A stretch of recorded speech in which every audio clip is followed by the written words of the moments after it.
एक 12 साल का लड़का जिसको घर में अकेला रहने से डर लगता है। उसके मॉम डैड अक्सर काम के सिलसिले से सिटी के बाहर जाते हैं, इसीलिए उसके लिए एक बेबी सीटर रखते हैं और वही बेबी सीटर उसके जान के पीछे पड़ जाती है। क्या वो लड़का बच पाया या नहीं, ये आगे वीडियो में देखें। मूवी की स्टार्ट में हम 12 साल के एक बच्चे को देखते हैं जिसका नाम कोल होता है। कोल को बहुत सी छोटी छोटी चीजों से डर लगता है, जैसे इंजेक्शन, इंसेक्ट आदि बहुत सी चीजों से, और इसी वजह से स्कूल में बच्चे उसे तंग किया करते थे। कोल के मॉम डैड को काम के सिलसिले से अक्सर सिटी के बाहर जाना पड़ता था, जिसके वजह से कोल अकेला हो जाता था। इसलिए उसके पेरेंट्स ने कोल के लिए एक बेबी सीटर ढूंढ रखा था जिसका नाम बी था, और बी और कोल काफी अच्छे दोस्त बन जाते हैं। लेकिन कोल के स्कूल में एक बेस्ट फ्रेंड होती है जिसका नाम मेलेनी था और वो उसकी पड़ोसी भी थी। अब ऐसे ही एक बार कोल के पेरेंट्स सिटी के बाहर जा रहे थे और बी को कोल का ख्याल रखना था। मेलेनी कोल को बताती है कि बेबी सीटर बच्चों को सुला देने के बाद अपने फ्रेंड या बॉयफ्रेंड को घर बुलाती है ताकि उनके साथ फिजिकल एंजॉय कर सके। ये सुनकर कोल कहता है कि आज रात जग कर बी के ऊपर नजर रखेगा। घर जाकर कोल बी के साथ खेलता है और उसके साथ डांस करता है। अब ये दोनों साथ में डिनर करके मूवी देखते हैं। फिर भी कोल को पीने के लिए ड्रिंक देती है, लेकिन कोल उस ड्रिंक को नहीं पीता बल्कि खामोशी से फेंक देता है और सोने का नाटक करता है। अब जैसे ही बी कोल के कमरे से बाहर जाती है तो कोल भी उसके पीछे जाने लगता है। कोल देखता है कि बी ने घर में अपने कुछ दोस्तों को बुलाया हुआ है और वो सभी ट्रूथ एंड डेयर गेम खेल रहे थे, यानी मेलेनी की बात सच हो गई। अब यहाँ बी को एक डेयर करना पड़ता है, उसे सभी लोगों को किस करना था। फिर वो एक एक करके सभी लोगों के पास जाकर किस करती है। सबसे लास्ट में बी जिसके पास जाती है, बी उसके सर में 2 चाकू घुसा देती है और बी के बाकी दोस्त उसके खून को एक बर्तन में जमा कर लेते हैं। ये देखकर हमें पता चलता है कि बी उनके मदद से कोई रिचुअल कर रही है। कोल ये सब ऊपर से देखकर काफी हैरान हो जाता है। फिर बी एक काफी पुरानी बुक उसके दोस्तों को दिखाती है और कहती है कि ये एक लौती बुक है और ये कहीं नहीं मिलेगी। फिर भी उस बुक में से कुछ लाइन पढ़ती है जिसमें लिखा होता है कि जिस इंसान का बलि दिया गया है उसके खून को इस बुक में डालना होगा। ऐसा करने से होगा ये कि वहाँ पर जितने भी लोग मौजूद हैं उन सब की एक खास इच्छा पूरी हो जाएगी। लेकिन इस पूरे प्रोसेस को पूरा करने के लिए एक मासूम बच्चे का खून चाहिए होगा और वो बच्चा कोल था। और इधर कोल जो अपने आंखों से ये सब कुछ देख रहा होता है और बी का सच्चाई जानकर काफी डर जाता है और जल्दी से भागकर अपने कमरे में आ जाता है और अपने मोबाइल से पुलिस को कॉल लगा देता है। फिर वही सोने का नाटक करने लगता है। कुछ देर के बाद बी अपने दोस्तों के साथ कोल के कमरे में आ जाती है और वो एक इंजेक्शन के जरिए कोल का खून लेती है। कोल इंजेक्शन से काफी डर रहा होता है, लेकिन फिर भी उसके सामने सोने का नाटक करता है। बी ने असल में कोल के ड्रिंक में कुछ दवाई मिला दी थी ताकि कोल 8 घंटे के लिए सोता रहे, लेकिन कोल ने तो ड्रिंक पिया ही नहीं था, इसलिए वो अभी भी जग रहा था। अब उन लोगों के वहाँ से चले जाने के बाद कोल वहाँ से भागने का प्लान बनाता है।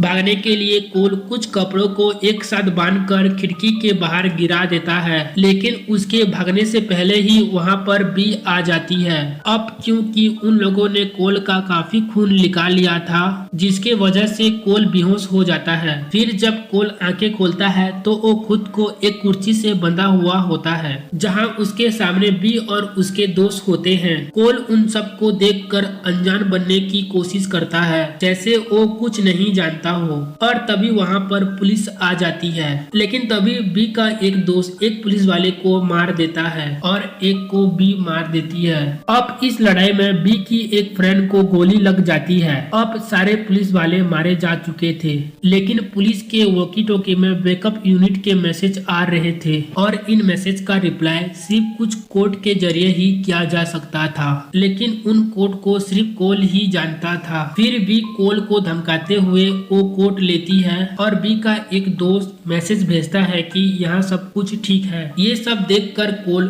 अपनी रस्सी काट कर किसी तरह ऊपर वाले कमरे में जाता है और बी का दोस्त उसके पीछे भागता है और तभी उसका पैर सीढ़ियों से फिसल जाता है और उसका सिर नीचे एक नोकीली चीज से टकरा जाता है और वो वहीं पर मारा जाता है। कोल अपने कमरे की खिड़की से बाहर कूद जाता है। नीचे आने के बाद कोल अपने घर के बेसमेंट में छुप जाता है जहाँ पर बहुत सारे चींटियां थी, लेकिन कोल यहाँ पर भी अपने डर पर काबू कर लेता है। तभी बी की दोस्त भी कोल को ढूंढते हुए वहाँ आ जाती है और कोल उसके तरफ फायर रॉकेट छोड़ देता है, लेकिन वो लड़की फायर रॉकेट से बच जाती है। फिर कोल बड़े ही चालाकी से उस लड़की को वहाँ बंद कर देता है और उस पर बग स्प्रे छिड़क देता है। आग और स्प्रे मिलने की वजह से वहाँ ब्लास्ट हो जाता है और बी की वो दोस्त मर जाती है। ब्लास्ट का आवाज सुनकर बी का और एक दोस्त आ जाता है जो कोल का गला दबाकर मारने का कोशिश करता है, लेकिन कोल जान बचाने के लिए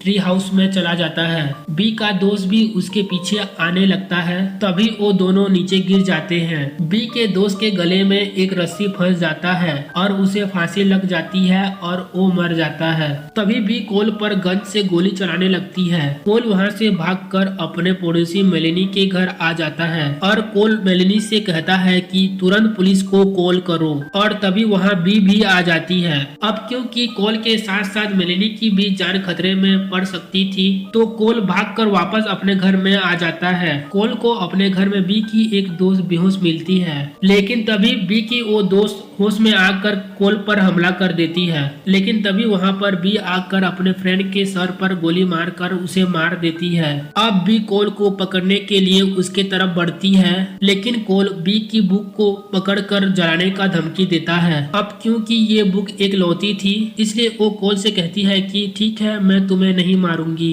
फिर कोल बी से पूछता है कि तुम मुझे क्यों मारना चाहती हो। यहाँ पर बी कहती है कि काफी साल पहले मेरी एक डीमन के साथ डील हुई थी, जिसमें बी ने वादा किया था कि डीमन को मासूम लोगों का खून देगी, जिसके बदले में उसे वो सब कुछ मिलेगा जो उसे चाहिए। हमें यहाँ ये भी पता चलता है कि बी ने इस रिचुअल को काफी बार कर चुकी है। फिर बी कोल को कहती है कि अगर तुम पुलिस को ये कहो कि बाकी लोग कातिल थे और मैं तुम्हें उनसे बचा रही थी, तो मैं हमेशा के लिए यहाँ से चली जाऊंगी। लेकिन कोल उसकी बात नहीं मानता और उस बुक को जलाकर भाग जाता है और बी उस बुक में लगी आग को बुझाने लगती है। फिर कोल मेलिनी के डांट का गाड़ी चुरा कर तेजी से सीधा अपने घर पर ठोक देता है, जिससे बी गाड़ी के नीचे दब जाती है। कोल गाड़ी के बाहर आ जाता है और वहाँ पुलिस भी आ जाती है और कुछ देर के बाद कोल के पेरेंट्स भी आ जाते हैं, जिसके बाद यहाँ सब कुछ नॉर्मल हो जाता है। कोल और मेलिनी काफी खुश होते हैं। साथ ही कोल ने ये साबित कर दिया कि उसने अपने डर पर काबू कर लिया है और उसे किसी बेबी सीटर की जरूरत नहीं है। फिर हमें दिखाया जाता है एक फायर फाइटर जो कोल के घर को चेक करने आया था। तभी हम देखते हैं कि बी कार के नीचे नहीं है। तभी अचानक बी चाकू से फायर फाइटर को मार देती है। इसका मतलब बी जिंदा है और वो बच गई थी। यहाँ पर पार्ट 1 खत्म हो जाता है।